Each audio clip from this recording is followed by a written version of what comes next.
Congratulations again. So, I have to admit to you, the only way that I could do this and know that you'd be safe, predict the 6 that you would not stamp on, was to get you into a state of fear. That was what that was all about. That made you fall into a certain predictable pattern. There was no knife under any of the cups. All right? The injection we gave you was not a tetanus, it was just a saline solution, which is perfectly safe. You're fine. You would never have got hurt. You wouldn't have got hurt, but Jenny would have got hurt. I'll show you Jenny. Look, number 13 you didn't touch.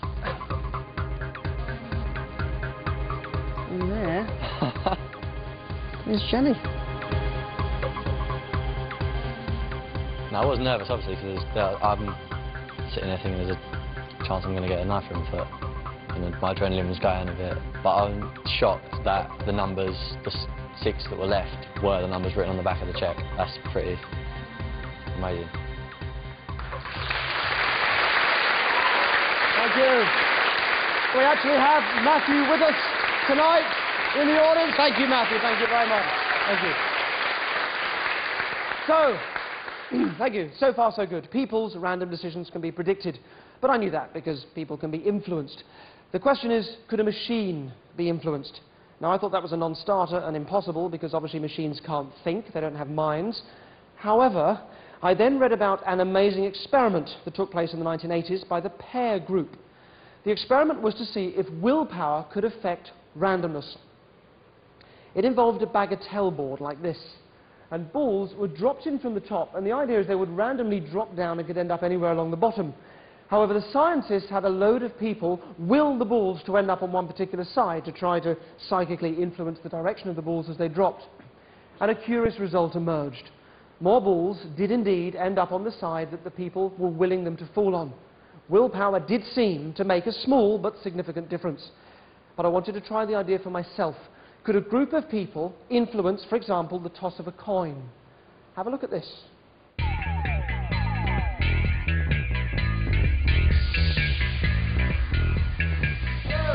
Can a group of people influence the toss of a coin? I got a group together and chose a volunteer. He would be trying to throw his chosen combination of 3 heads or tails. If you were to toss a normal coin 3 times in a row, there are 8 different possible combinations of heads and tails that you could get up. So these are the 8 possible combinations. You're going to choose one of these for yourself, and I'll also choose a combination for me. I'll let you choose first, so which one do you want? Triple H. Triple H, you're going to give this one here. All right, so Martin is going to go for heads, heads, heads. Well, my lucky one is tails, heads, heads, so I'll go for that one.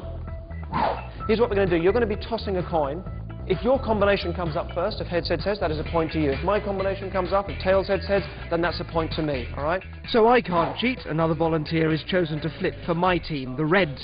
The rest of the group would make up the red team. This is to help you support your red team.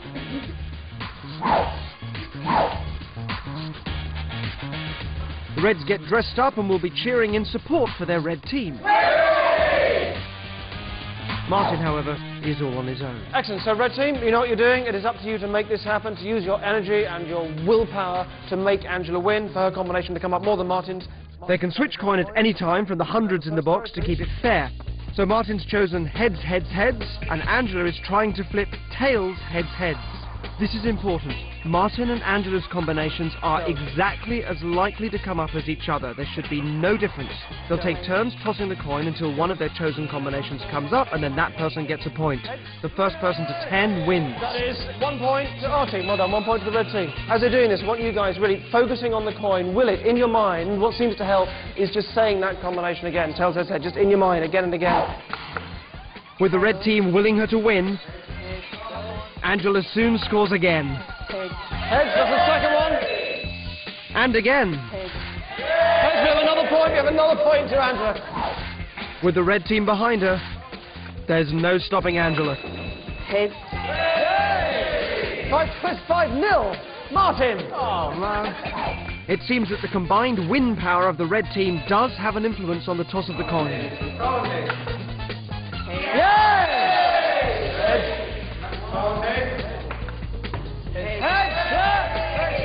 Martin manages to get 1 winning combination. Heads, he's won a point! Martin, you won a point! Boo! But with her team behind her, Angela steams ahead to 10 points. It's a heads! We have won! Well done, red team. Oh, Martin. You know, I don't know. It was all against me. I was just on my own. Me personally, I do believe in psychic ability. So the fact that I had a team behind me willing me to win enabled me to actually do so. Thank you. So that seems like real evidence for the Bagatelle experiment, yes? Well, not quite. It does seem like the Bagatelle experiment probably doesn't hold up. And as for the coin, it's not psychic. It's a kind of deep maths. And the kind of deep maths that's going to help me with the lottery prediction. I'm going to explain how the coin trick works to you, so that you can go out, place a bet yourself, and win every time. Here's what you do. Ask the other person to make their choice first. This isn't courtesy, it is vital. And from what he says, you work out what you'll say. Now you do this by taking the middle one of his three, reversing it, and putting it at the start. So if he says heads, heads, heads, you would take the middle head, reverse it to a tails, put it at the beginning. You'll have tails, then heads, heads, and then you ignore the last one.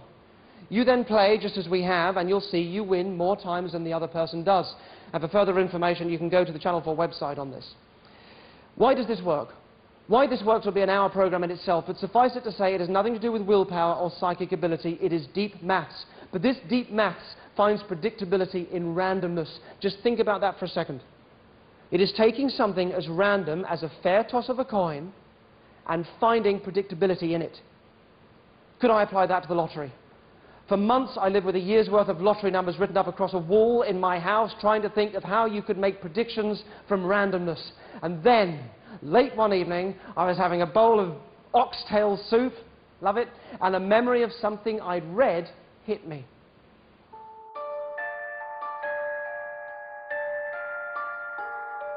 In 1906, a scientist called Francis Galton stumbled across a bizarre phenomenon at a country fair. 800 members of the public competed to guess the weight of a prize ox that was on display, and the person who got closest won. But after it was all over, Galton worked out the average guess. In other words, he added up all the estimations and divided by the number of guesses, and the result was the exact weight of the ox. As groups, we make far better decisions than experts on their own ever do. This real phenomenon with huge implications has been called the wisdom of crowds. So, keeping an open mind, I got a group of people together to try the same theory with the lottery. The idea was to have them look at lottery numbers from over the last year and have them guess which ones would come next, and then work out the mean average of their guesses. If there were a pattern, as a group, they would unconsciously find it, even though none of them would know individually what that pattern was. So, 2 Saturdays ago, 24 volunteers, here they are. They all studied the chart and wrote down what they thought the next 6 lottery numbers would be.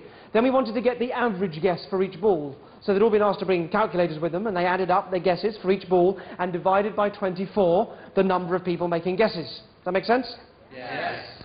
We ended up with 6 numbers, and then the group went out and they played those numbers that evening. Guess how many of the numbers were correct? 2, 1. It was 1. It was rubbish. So I was ready to ditch the whole idea. But then I thought I'd give it one more go, this time changing one factor. Could emotions, like greed or the anticipation of winning, psychologically get in the way of picking the right numbers? Does the emotion behind wanting to win somehow stop you from winning? We all got together to give it another go.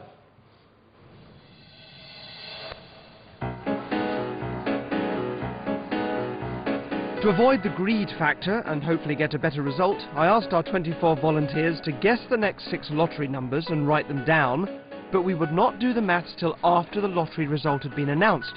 Again, they studied the previous year's worth of draws and went with their instincts. What would the next 6 numbers be? Everybody writes down what they think the first ball will be, so we can add them up and divide by 24 to get the average for ball number 1. And then we'll do the same with ball number 2, and so on. The front row came up to represent the 6 balls, and they noted everyone's guesses. 11. 26. 19. 40. 33.